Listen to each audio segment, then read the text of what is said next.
Good evening, everybody. Am I audible?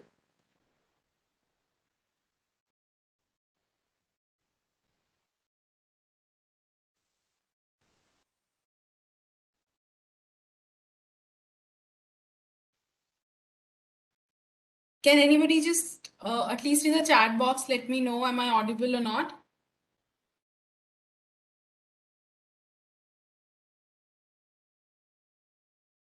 Okay, thank you.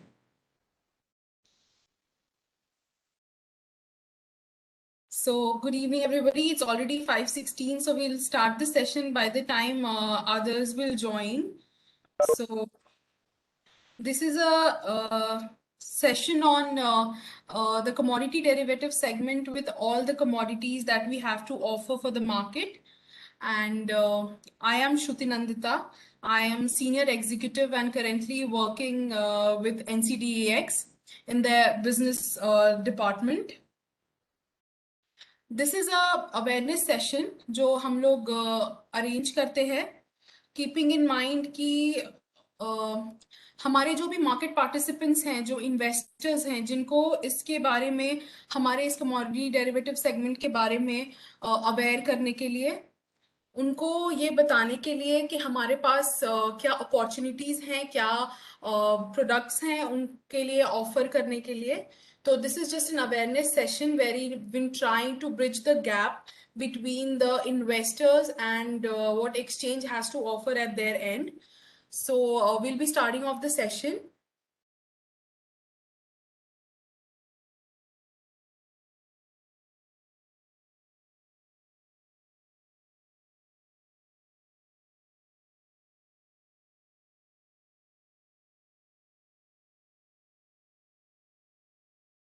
तो हम लोग पहले एक आइडिया लेंगे पूरे कमोडिटी डेरिवेटिव इकोसिस्टम का एक जो ओवरव्यू है ये कब शुरू हुआ क्या क्या उसमें हमने प्रोबेबल चेंजेस देखी हैं how it has all evolve with time तो ये एक आइडिया लेंगे हम तो हम पहले देखेंगे जो कमोडिटी ट्रेडिंग है वो 19 सेंचुरी से बॉम्बे कॉटन ट्रेड एसोसिएशन के थ्रू शुरू हुई थी इट लाइक जो हमारा बेस है वो 19 सेंचुरी से ही शुरू हुआ था इसमें दूसरी कमोडिटीज भी जुड़े विथ टाइम और 19 नॉट 10 से अगर 30 तक की हम बात करें तो हमारे पास ऑयल सीड्स और रॉ जूट ये कुछ और कमोडिटीज थी जिन्होंने कॉटन के साथ ट्रेड होना शुरू किया देन वी हैव जब 1953 में एस्टैब्लिश हुआ FMC which is forward market commission जो हमारा रेगुलेटर था हमारे सेगमेंट का देन अगर हम letter half of 20th century आए तो ऑन एंड ऑफ काफी चीजें जो हैं वो उस कमोडिटी सेगमेंट में उस कमोडिटी सेगमेंट ट्रेडिंग जो हो रही थी उसमें बैन्स लगते रहे कुछ नए जो चीजें हैं वो that came into picture later on फिर गवर्नमेंट जो है हम पहले जितनी भी कमोडिटी जो डेरिवेटिव ट्रेडिंग के लिए अलाउड थी in the year 2001 we saw some more additions coming into picture government of India ने वो लिस्ट को एक्सटेंड किया कुछ और कमोडिटीज को डेरिवेटिव ट्रेडिंग के लिए अलाउ किया देन वी सॉ काफी जो नेशनल मल्टी कमोडिटी एक्सचेंजेस हैं they started operating from the year 2003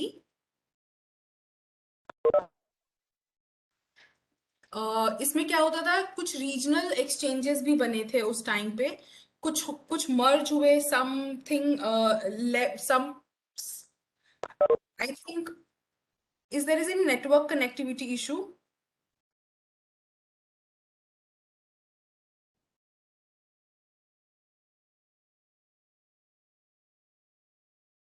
am I audible can you guys listen Oh, yes, ma'am, you are audible.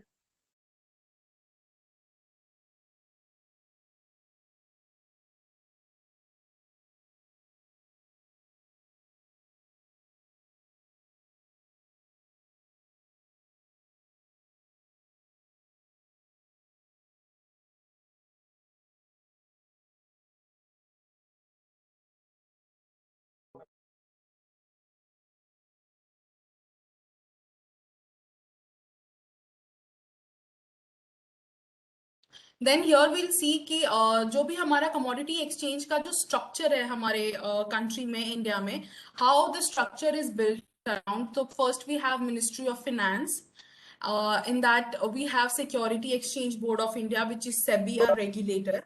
And then we have our national exchanges, which we have as 5 national exchanges with us: NCDX, MCX, ICX, NSE, and BSE.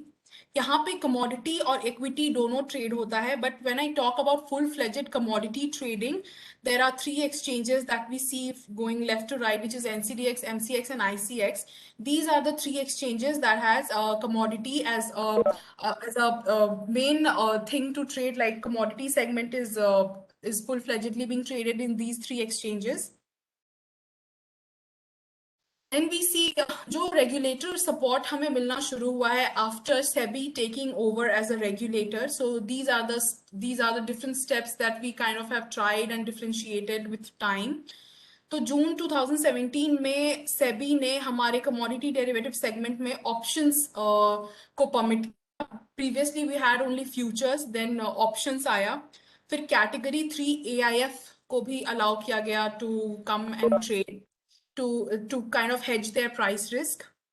Then in the month of September in the same year, we saw जो हमारे broking arms हैं, जो हमारे brokers हैं, उनके commodity और equity arms दोनों को integrate किया गया. Like they can have both going forward simultaneously.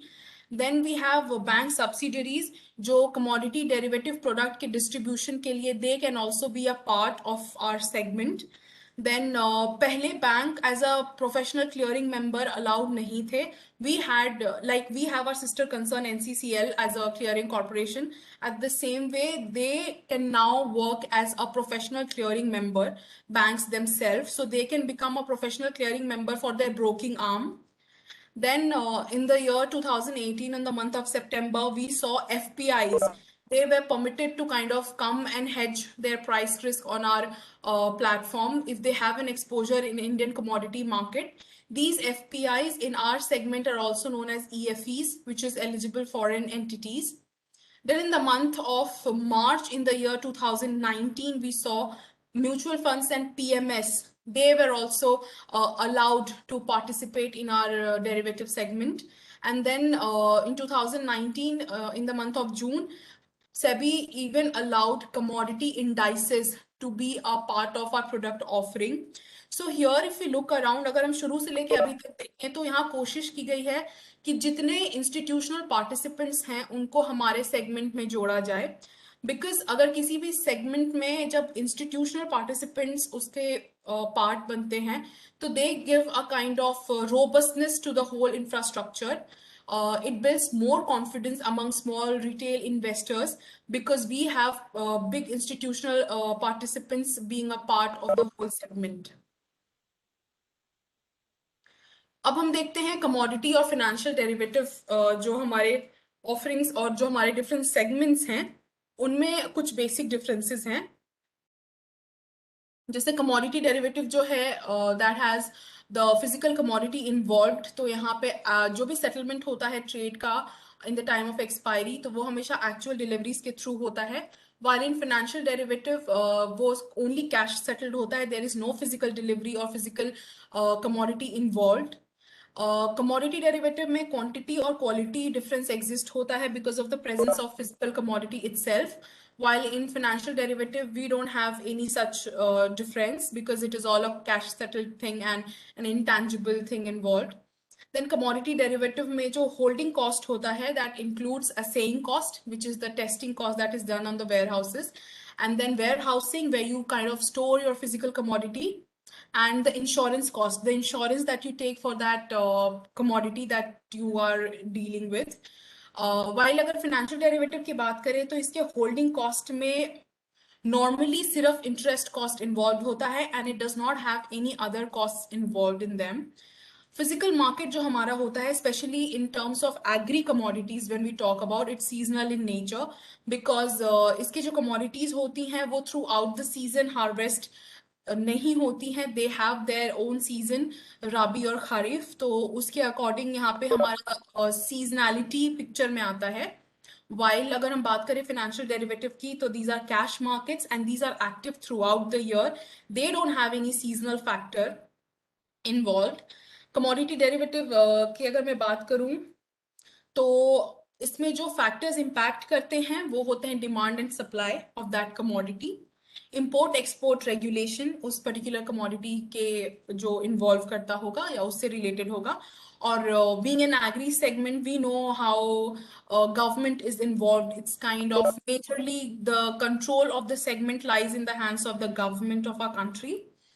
और अगर हम फाइनेंशियल डेरिवेटिव की बात करें तो यहाँ global and local economic condition जो भी उस कंट्री का होता है, देन जिसके भी आप डेरिवेटिव बीट एनी कंपनी और समथिंग, तो उसका जो परफॉर्मेंस है उस पर काफी हद तक डिपेंड करता है, and the taxation structure of the economy. It's a simple question to make this session more interactive. I have 3-4 questions in between so that you guys are hooked and आप लोग ध्यान से सुने मैं क्या बता रही हूँ या क्या डील कर रही हूँ. तो it's just a simple question which says कि सेबी ने कब एज अ रेगुलेटर हमारे कमोडिटी डेरिवेटिव सेगमेंट में टुक ओवर किया था. तो these are the options. आप प्लीज चैट बॉक्स में अपने आंसर्स लिख दें. When did SEBI took over as a regulator of commodity derivative segment? The years being 2002, 2015, 2008, and 2017.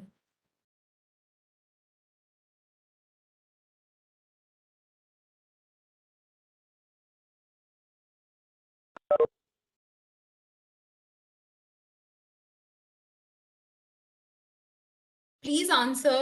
थोड़ा इंटरैक्टिव करते हैं सेशन को. प्लीज बताएं. I have got just one answer. Please everybody take part in this. और आप बस बताइए मुझे कि कौन से ईयर में SEBI took over as a regulator. 1992. 1992. आप देखो ना वो 4 ऑप्शन है उसमें 1992 है ही नहीं. there is 2002, 2015, अच्छा, ओके 2008 and 2017.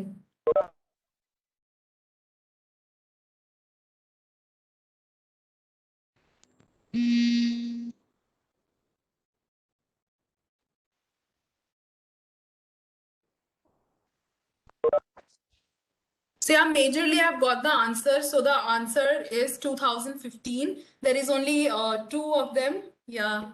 So it's 2015. मैंने last slide में deal किया था. I've told you by in September 2015 SEBI took over as the regulator. तो प्लीज आप लोग ध्यान से सुनिए. There are 3-4 questions lying. It will be interesting. आप लोग प्लीज कीप योरसेल्फ हुक्ड. अब अगर हम एग्रीकल्चरल कमोडिटीज की बात करते हैं तो इसमें कुछ रिस्क है जो एसोसिएटेड होते हैं. These risks can be bifurcated in 4-5 which are listed down below, जैसे कि production risk, market risk, financial risk, legal and environmental risk, human resource risk. तो प्रोडक्शन रिस्क इसलिए क्योंकि ये एक एग्रीकल्चरल सेक्टर से डील करने वाली कमोडिटी है. इसकी सोइंग और हार्वेस्टिंग सीजन है. ये प्रोड्यूस की जाती है. इसका एक प्रोडक्शन साइकिल होता है. तो ऑब्वियसली वो crop. Can I request everybody to please be on mute. Okay.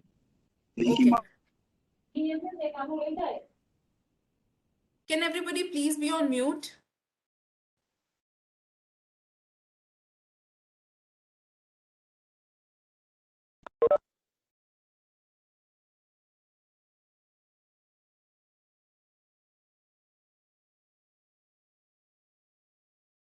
Okay. तो प्रोडक्शन रिस्क इसलिए आता है बिकॉज इसमें काफी सारे फैक्टर्स होते हैं. जैसे वेदर कंडीशन होता है, प्रोडक्ट से रिलेटेड कुछ डिजीज होता है जो इन्वॉल्व होता है. दोज डिजीज कैन हैव और that whether condition can have an impact on the amount of production of that commodity.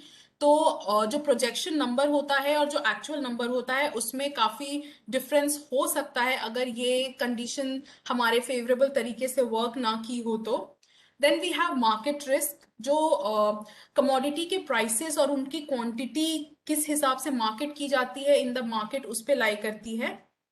Because आपने जो एक प्राइस सोचा है उस कमोडिटी का, जब वो कमोडिटी मार्केट में जाती है तो क्या आपको उसी प्राइस पे वो कमोडिटी आप बेच पा रहे हो या खरीद पा रहे हो. There is no guarantee for that. तो इसके लिए market risk related to the price of the commodity involve होता है. Then we have financial risk. This is the risk जो अराइज होता है अगर किसी भी इंसान का जो भी बिल पेमेंट होता है, या किसान, हमें पता है कि they don't have larger capital with them, तो ऐसा हो सकता है कि in the mid way they could lack finance with them, तो फार्मिंग को कंटिन्यू करने के लिए पैसे की कमी या फिनेंसिस की कमी हो सकती है, तो ये एक फाइनेंशियल रिस्क है involve. Then we have legal and environmental risk, जो कंसर्न करता है कि जिस भी बिजनेस या इंडिविजुअल के अगेंस्ट कोई लॉ सूट इनिशिएट ना की हो, या गवर्नमेंट रेगुलेशन में कुछ ऐसा चेंज अगर आ जाता है जो उस कमोडिटी की प्राइसिंग, उसकी डिमांड और उसकी सप्लाई को इम्पैक्ट करता है, तो these are legal and environmental risk. और जैसे कि हम जानते हैं कि हमारा कंट्री अभी टेक्नोलॉजिकली उतना एडवांस्ड नहीं है, अभी भी यहाँ पे मैनुअल फार्मिंग अराउंड 55 to 58% होता है, तो for that manual farming we have human resource involved. तो और जहाँ ह्यूमन रिसोर्स इन्वॉल्व होता है तो उस टाइम पे उस पर्टिकुलर सीजन को कैरी फॉरवर्ड करने के लिए, अच्छे से स्मूथ रनिंग के लिए, अगर उस वक्त अवेलेबल लेबर फोर्स या मैनेजमेंट सही तरीके से ना हो, then we have a human risk involve in that.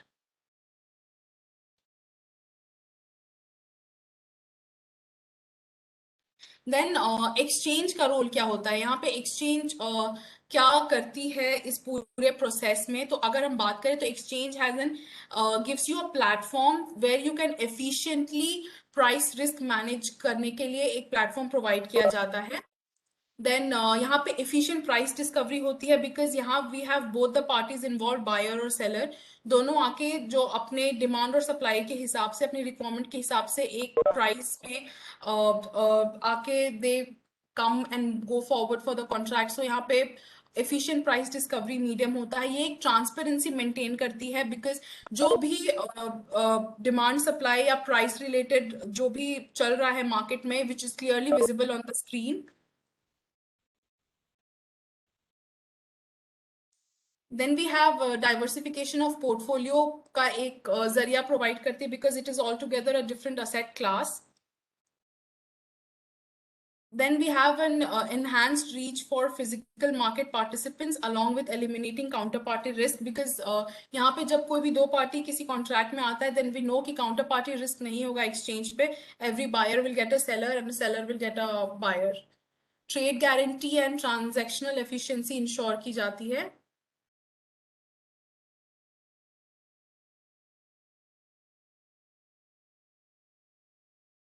ये हमारे प्रोडक्ट बास्केट हैं, इसमें अगर मैं बात करूं तो these are the products that are been offered on our exchange. Cereal and pulses में we have barley, bajra, chana, moong, paddy, maize and wheat. In spices we have coriander, jeera, turmeric. Oil and oil seeds में we have soybean, refined soya, soybean meal, RM seed, castor seed, cotton seed oil cake. Then we have guar complex जिसमें guar seed और गुआर गम है। Fibre जिसमें कपास है। Sweetener में we have sugar and गुड़। Metal, may we have steel long contract, and the three highlighted like soybean meal, गुड़ और steel, ये बहुत recently added products हैं हमारे product basket में।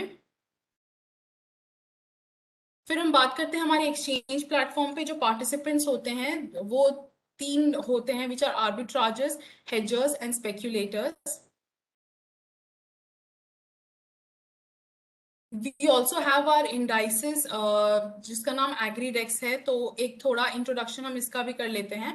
एग्रीडेक्स जो है वो इंडिया का first return based agriculture futures trading index है, जो performance of 10 highly liquid commodities को ट्रैक करता है। It is the 10 most highly liquid commodity जो हमारे पास अभी होती है उसका एक बास्केट है।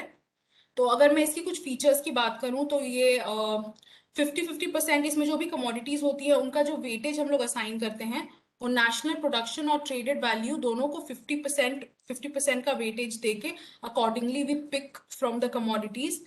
देन इसमें हम बोथ अपस्ट्रीम और डाउनस्ट्रीम कमोडिटी को कंसिडर करते हैं। कैप्स एंड फ्लोर्स असाइन किया जाता है किसी भी कमोडिटी में। जैसे अगर मैं कैप और फ्लोर की बात करूं तो कोई भी एक कमोडिटी का मैक्सिमम परसेंटेज 20% ही हो सकता है, उससे ज्यादा नहीं, और 3% से कम नहीं। तो this is the floor and cap that we assign. Floor is 3% and cap is 20%। Roll over जो होता है वो हमारे every first 3 days of the expiry month में होता है, और रीबैलेंसिंग इसकी एनुअली होती है। जो 10 प्रोडक्ट्स इसमें इन्वॉल्व हैं, 10 कमोडिटीज, वो हैं चना, कुकुड़, गुआर गम, guar seed, jeera, RN seed, soybean, soya refine, turmeric and one castor. अब एक्सचेंज ट्रेडेड कमोडिटी डेरिवेटिव है, वो इनमें से कौन से हैं? Which are the exchange traded commodity derivatives? Futures, option in goods, indices या all of the above?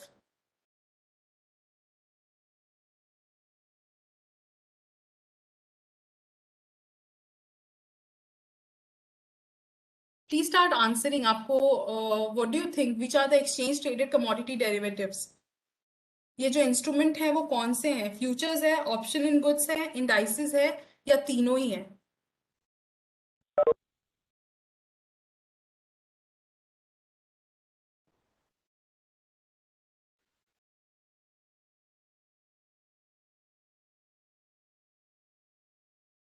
I've just got one answer which says indices. No, it's actually all of the above because हाँ, all of the above. हाँ जी, सो futures भी है, options भी है, indices भी है, ये तीनों ही हमारे कमोडिटी डेरिवेटिव के ही इंस्ट्रूमेंट हैं। अब ज्योग्राफिकली इफ आई टॉक कि हमारे जितने भी बेसिस सेंटर है कमोडिटीज के अक्रॉस इंडिया, तो it's just a way through pictures we are trying to explain कि वो कौन कौन से हैं। राजस्थान में जो हमारे बेसिस सेंटर्स हैं, these are Bikaner, Jaipur, Kota, Jodhpur and माल्टा सिटी। गुजरात में वी हैव उंजा, दीसा, कांडला। इंदौर में मध्य प्रदेश में इट्स इंदौर। तेलंगाना की अगर मैं बात करूं तो इट्स निजामाबाद। और बिहार में we have one basis centre which is Gulabbagh. अब हम देखते हैं कि जो रीजन वाइज जो हमारे बेसिस सेंटर्स हैं वो कौन कौन सी कमोडिटीज के बेसिस सेंटर हैं। जैसे राजस्थान की अगर मैं बात करूं तो जयपुर जो हमारा है वो आरएमसी, बार्ले और बाजरा का बेसिस सेंटर है। बीकानेर चना का बेसिस सेंटर है। Kota is for wheat, paddy and coriander. Malta city moong के लिए है। और Jodhpur is for guar seed and gum. Gujarat की बात करें तो कॉटन का बेसिस सेंटर राजकोट है। सीपीओ का कांडला है। Unjha is for sesame seed and jeera. और कैस्टर सीड का बेसिस सेंटर है दीसा। सेम वे टर्मरिक और मेज का है निजामाबाद। इंदौर बेसिस सेंटर है सोयाबीन और रिफाइंड सोया ऑयल का। और Gulab Bagh is the basis centre for maize. अभी लास्ट स्लाइड में मैंने डील किया था, कॉटन का बेसिस सेंटर क्या है? दीसा, उंझा, राजकोट या Kandla?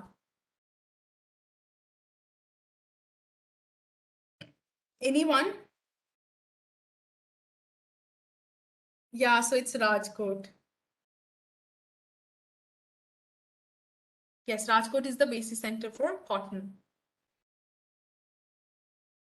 Then these are the few terminologies जो हम लोग अपने commodity segment में या किसी भी derivative segment में usually use करते हैं। तो ये एक kind of explanation है जो मैंने कोशिश की है कि कुछ terms explain की जाए।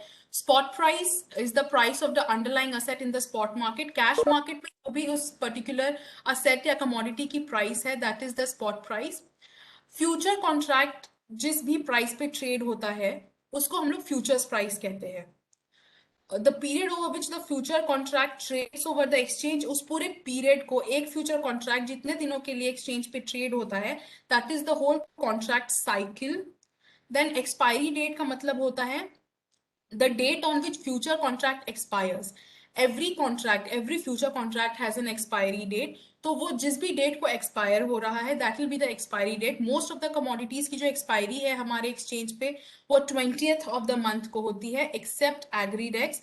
एग्रीडेक्स की एक्सपायरी हमेशा last trading day of the month में होती है। और अगर 20th पब्लिक हॉलीडे है तो या सैटरडे संडे है तो इमीडिएट जो प्रीसीडिंग ट्रेडिंग डे होता है वही एक्सपायरी डेट बन जाता है। Then we have basis. Basis का मतलब होता है दो प्राइसेस होती है, एक जो आप कैश मार्केट से लेते हो स्पॉट पोलिंग करके spot price, and then you have a futures price. तो किसी भी कमोडिटी का ये जो डिफरेंशियल आता है बीच का, फ्यूचर्स और स्पॉट के बीच का जो प्राइस डिफरेंस होता है, that is the basis. This term is known as basis. Margin जो होता है वो द डिपॉजिट मनी जो हम कोई भी कमोडिटी को बाय या सेल कर रहे हैं थ्रू अ फ्यूचर्स कॉन्ट्रैक्ट, तो जो डिपॉजिट हम देते हैं for getting into that trade is the margin, that is the margin amount.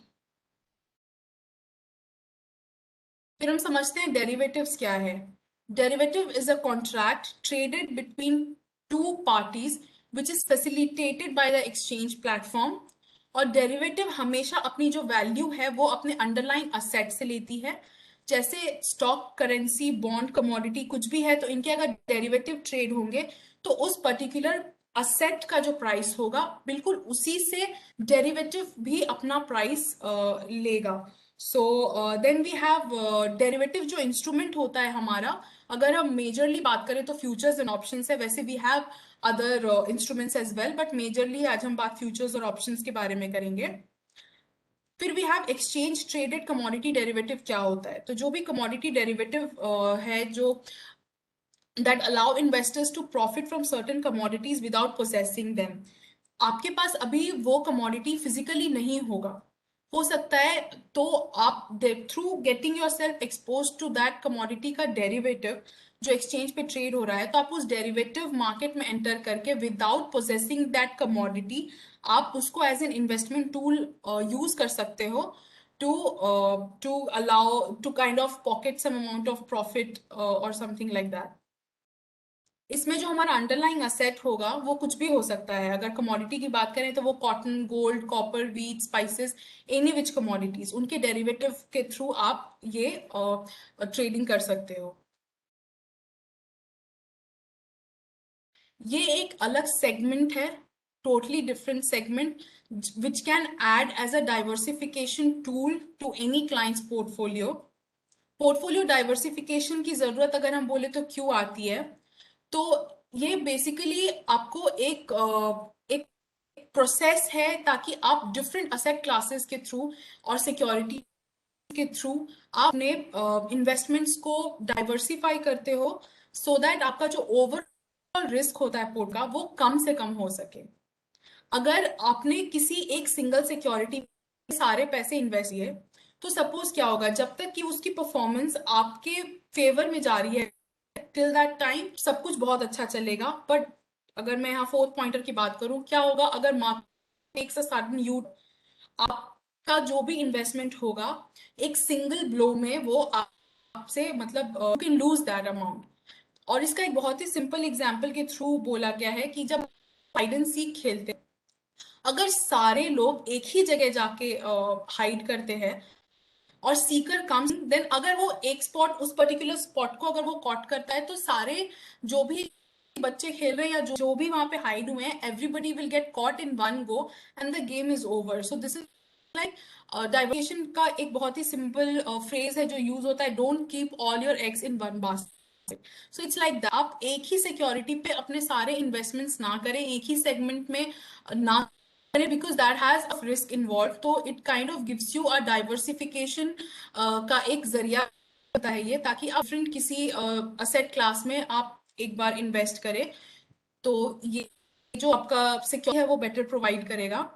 Purpose की बात करें तो फंडामेंटल पर्पस जो होता है वो रिस्क को मिट करने के लिए होता है, रिस्क को कम करने के लिए होता है। स्पेशली वो जो रिस्क की हम यहाँ पे बात कर रहे हैं वो अनसिस्टमैटिक रिस्क की बात कर रहे हैं। ये एक बहुत ही स्पेसिफिक रिस्क होता है that is related to a company और मार्केट सेगमेंट। अगर आप अपने पोर्टफोलियो को डाइवर्सिफाई करते हो तो you looking out to eliminating this particular risk which is your unsystematic risk.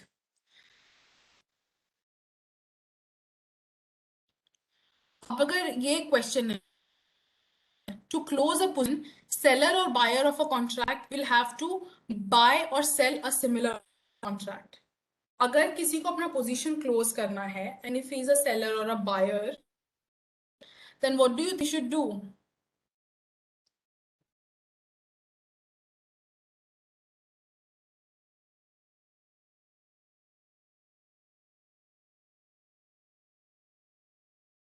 To close a position, seller or buyer of a contract will have to buy or sell a contract. This is a correct statement. It's not false, it's true. Because if you are a seller, then when you are trying to close your position, then at that time time you'll have to provide that commodity. So it's like you'll have to buy that similar contract to square off your position. If we talk about futures market, then who all are the participants? So there are mainly two categories जो होते हैं, hedgers होते हैं and investors होते हैं. Hedgers, they now own the commodity in some point of time in the coming day, they are planning to procure that commodity. They can be producers, elevator owners, or any other in the agri-business input and output sectors. Speculators are the second major group of players. These participants include, they could be independent flow traders, and by flow trader, I mean they can be either the jobbers or scalpers, या फिर retail investors हो सकते हैं. Independent traders होते हैं, उनको हम locals के नाम से भी जानते हैं, and they trade for their own account. Flow trader handles for their personal clients और ब्रोकरेज फर्म्स. हेजिंग जो है वो दो तरीके से हो जाती है. हेजिंग की अगर हम बात करें तो it's like you are offsetting your position in the debt market compare to whatever position that you have in your physical market. जितनी कमोडिटी आपके पास अभी प्रेजेंट है या जितनी कमोडिटी आपको इन फ्यूचर चाहिए, if you are not the seller of the commodity and you are buyer of the commodity, तो जितना भी आपको पोजीशन अभी या इन फ्यूचर चाहिए होगा, बिल्कुल सेम वही पोजीशन आप इन अ कॉन्ट्रास्ट पोजीशन लोगे इन द डेरिवेटिव सेगमेंट. जैसे इसको समझ सकते हैं लॉन्ग हेज और शॉर्ट हेज से. Long hedge is like entity who is looking to your commodity at a future date. So they don't have the commodity अभी, but उनको इफ डेट में वो कमोडिटी चाहिए, तो वो उसको उस पर्टिकुलर पोजीशन को हम लोग डेरिवेटिव में ऐसे समझे कि he will offset the same by taking long position on the exchange. Example में अगर हम देखें, like a biscuit manufacturer who needs to procure 100 metric ton of sugar every month will hedge by taking long position on exchange to that extent.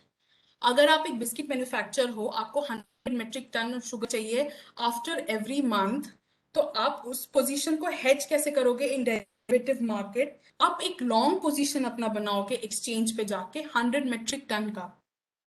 Same way अगर हम short hedge को समझें, entity has physical stock of soybean. If you are a soybean और if any person soybean producer, उसको एक later date पे, future date पे अपना सोयाबीन का जो प्रोक्योर्ड कमोडिटी है वो सेल करना है, तो उसको वो डेरिवेटिव सेगमेंट में short position, because later date जब उसका एक्सपायरी आएगी तो वो उस पर्टिकुलर कमोडिटी बेच सकता है उस टाइम पे.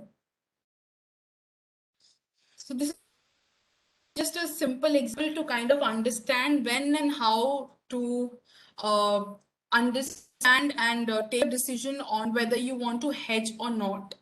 तो अगर हम बात करें तो एक XYZ कॉर्पोरेशन है, एक ट्रेडिंग फर्म है. Based on their demand supply analysis, वो 100 metric ton सोयाबीन जनवरी में बाय करती है. उस वक्त स्पॉट प्राइस की अगर हम बात करें तो इट इज 3800 पर क्विंटल. इंदौर से उसने सोयाबीन खरीदा और स्पॉट प्राइस अब चल रहा है 1300 रुपीज पर क्विंटल. वो प्रोक्योर करने के लिए, वो बाय करने के लिए उस पर्टिकुलर फर्म ने 2 करोड़ का लोन लिया है, और रेस्ट जो भी अमाउंट था वो they have kind of funded by themselves और 110,000 मेट्रिक टन सोयाबीन खरीद लिया. फिर after some time 2000 metric ton जो है वो 3825 के प्राइस उसने सेल कर दिया. 25 रुपए पर metric ton he made, and then again 2000 metric ton उन्होंने 380 50 रुपए बनाते हुए मार्च डिलीवरी एक प्रोसेसर को दे दी, और वहां से भी उसने कुछ पॉकेट कर लिया. After selling 4000 metric ton he still left with 6000 metric ton. अब एक मैनेजमेंट डिलेमा की तरह हो गया है कि कब सेल करें. ये जो हमारे पास 6000 मेट्रिक टन सोयाबीन पड़ा है, इसको सेल करेंगे और कैसे सेल करेंगे? अगर हम अभी बेचते हैं, सपोज ऐसा हो कि फिजिकल मार्केट में लिक्विडिटी बहुत कम है, बायर है ही नहीं आपके 6000 मेट्रिक टन खरीदने के लिए करंट प्राइस पे, पर बायर अभी मिल भी रहे हैं तो वो काफी कम प्राइस दे रहे हैं. At least you look for something better of than 38 और मे बी एटलीस्ट 3800, पर आपको उतने में भी बायर नहीं मिल रहा है. अगर आप अभी नहीं करते हैं, अभी सेल नहीं करते हो, maybe you are planning to sell at a future date, तो क्या कॉन्सिक्वेंसेस हो सकते हैं? हो सकता है प्राइसेस आपको 3800 भी ना मिले, प्राइसेस में फॉल, आपका क्या होगा? बहुत बड़ा रिस्क होगा, आप लॉस प्रोक्योर करोगे। और अगर आप फ्यूचर डेट में सेल करना चाहते हो तो उतने दिन कमोडिटी को कहीं स्टोर करोगे, that will carry with themselves a cost of carrying. So these are the two conditions जो हम लोग देखते हैं। अभी बेच सकते नहीं है बिकॉज अभी प्राइसेस बहुत कम होंगे, बाद में बेचते हैं तो फिर भी सेम थिंग, प्राइसेस में फॉल, लॉस होगा, कॉस्ट ऑफ कैरिंग भी देना पड़ेगा। इसका सोल्यूशन क्या है? अगर ऐसे किसी सिचुएशन पे कोई है तो best thing to do is hedge. तो वो हेजिंग वो कैसे करेगा? एंड यहाँ पे आगे हम लोग दो तरीके से देख सकते हैं। डेट में जो जिस भी कॉन्ट्रैक्ट में वो एंटर करता है उस समय क्या हो सकता है, either the prices go up the prices can fall. दोनों वेज में जो हेजर है वो खुद को कैसे बेटर ऑफ करेगा वो हम यहाँ से समझते हैं। सपोज उसने 6000 मेट्रिक टन सेल कॉन्ट्रैक्ट एनसीडीएक्स उसने मार्च 2020 सोयाबीन का उस कॉन्ट्रैक्ट में वो एंटर किया है 3900 पे, उसने किया था 3800 पे, और उसने 3900 के प्राइस पे अभी वो सेल कॉन्ट्रैक्ट में एंटर हुआ है। 10th मार्च में futures is trading at 3500। No matter futures कहीं भी ट्रेड, उसने 3900 का प्राइस लॉक इन किया है, तो वो जब अपना पोजीशन स्क्वायर ऑफ करेगा वो लिक करेगा अपने फिजिकल गुड्स को 3500 पे। और अगर हम इसका मैथ समझें तो ये होगा कि वो स्पॉट, अगर हम फ्यूचर्स प्राइस पे देखें तो he made a loss of 300। उसने 3800 पे बाय किया था, फ्यूचर्स में उसको सेल करने की जब बात आई है तो वो ट्रेड हो रहा था 3500 पे, तो 300 का लॉस उसका वहां पे हुआ। बट स्पॉट में क्योंकि उसने स्पॉट पे बात करेंगे तो वो 400 रुपीज पर quintal he made as a profit, और लॉस 300 है, तो any which ways he is better off in 100 rupees, 100 rupees का उसको प्रॉफिट हुआ है यहाँ पे। देन अगर प्राइस इंक्रीज होती है, XYZ सेम चीज 20 सेल कॉन्ट्रैक्ट उसने लिया है 3900 का, 10th मार्च फ्यूचर ट्रेडिंग 4200 हो रहा है, वो अपना पोजीशन स्क्वायर ऑफ करेगा और फिजिकल गुड्स को लिक्विडेट करेगा 4200 पे। तो इस हिसाब से he will make a profit of 400 in the spot and a loss of, because उसने बाय किया 800 पे, 4200 पे बेचेगा तो 400 का प्रॉफिट होगा। पर क्योंकि वो फ्यूचर कॉन्ट्रैक्ट 3900 पे हुआ था और फ्यूचर प्राइस अभी 4200 चल रहा है, तो वहां से उसको 300 का लॉस होगा। नेट नेट में he still be better with 100 as a profit. So this is how hedging can help in both the बी प्राइसेस ऊपर जाए या नीचे जाए, ये आपको नेट नेट में टू डिसेंट ये आपको सिक्योर करता है। फिर हमारी एक सिस्टर कंसर्न कंपनी है NIC। दिस कंपनी जो बेसिकली आपको मंथली, डेली, वीकली रिपोर्ट्स बना के दे, तो ये सारे रिपोर्ट्स अवेलेबल होते हैं, इसकी वेबसाइट भी है, आप वेबसाइट पे जाके if you want to self updated, आपको डेली रिपोर्ट चाहिए होता है, वीकली या मंथली चाहिए होता है, तो आपको वहां से काफी एसेस लेगी। ये daily heat map and commodity analytical report देता है, कमोडिटी स्पेसिफिक रिपोर्ट प्रोवाइड की जाती है। Then we have commodity return perspective, EDD by stock position report, monthly commodity report, allocation and delivery report. अब इन्वेस्टर गाइडलाइंस, कुछ dos and don'ts हैं जो हमारे रेगुलेटर के through these are being issued in public. तो हमेशा सेबी और exchange के जो भी सर्कुलर होते हैं वो एक्सचेंज के वेबसाइट पे होते हैं, तो कोई चेंज रिलेटेड अगर कभी भी ऐसे आता है तो they come out with a regulated platform with a circular। तो ये circular जब exchange पे available होती है तो please read that। Trade only through exchange registered member, fill KYC mandate unique client code, insist on rights and obligations and risk disclosure statements, instill on bill contract notes for every settlement, ensure that the contract note contains all relevant information। आपका जो contract note आपको आपके member के site से मिलता है, it should contain every relevant information, जैसे कि मेंबर का registration number, order detail, trade number, trade rate, quantity and arbitration clause. Check, आप क्रॉस चेक कर सकते हो अपने ट्रेड के जेन्युइननेस को थ्रू ट्रेड वेरिफिकेशन फैसिलिटी जो एक्सचेंज प्लेटफॉर्म पे, एक्सचेंज वेबसाइट पे अवेलेबल होती है। आप required M2M obligation in time पे जो पूरा करना चाहिए हमेशा. If you don't then you should be aware of the consequences. अगर नॉन पेमेंट की वजह से आपको क्या फेस करना पड़ सकता है.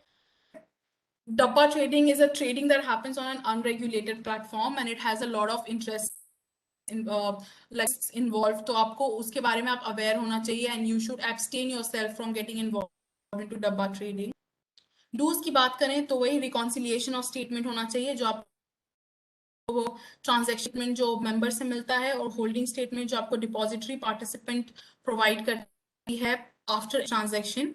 आप उसको रिकंसाइल कर सकते हैं और in case of any discrepancy please voice that. Issue account payee cheque demand draft in the name of broker as appears on the contract या फिर SEBI registration certificate. Insist on periodical statement of accounts of funds and security from broker. Check account and notify broker of any discrepancy. Funding from unauthorized entities aren't covered in the settlement guarantee mechanism of the exchange. Hence, be aware of that. और don'ts है एक तो unregistered intermediary के through please don't get yourself involved. Off transactions ना करें. जो भी alluring advertisement और rumors, hot tips या कुछ भी आप देखते हो या कोई भी ऐसी की जाती है मार्केट में तो please don't get carried away by those. Don't start trading before running risk disclosure clause. Unsigned या duplicate contract notes आप accept ना करें. Market rumors, don't fall prey to market rumors. Don't let risk against position accumulate beyond capacity to bear. Don't simply go by explicit, implicit promise made by analyst, advisor, experts. Keep your research in place. Don't miss on keeping of your financial and contractual obligation against your position. Don't go by the report predictions made by various print and electronic media. So yeah, this is the whole concept that I kind of wanted to deal with. Anything that कोई सवाल या कोई question जो आपके मन में है.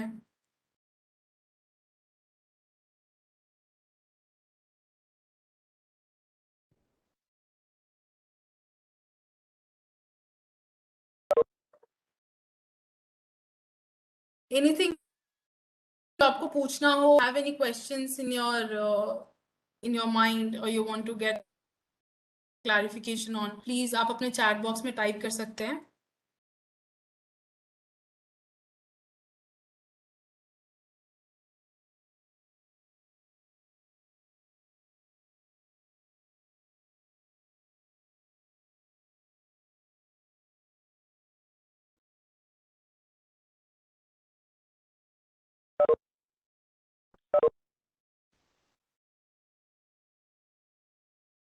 Okay, I think I was clear enough. So thank you for being a part, taking out time. Thank you, everyone. Have a good day. Thank you. Thank you.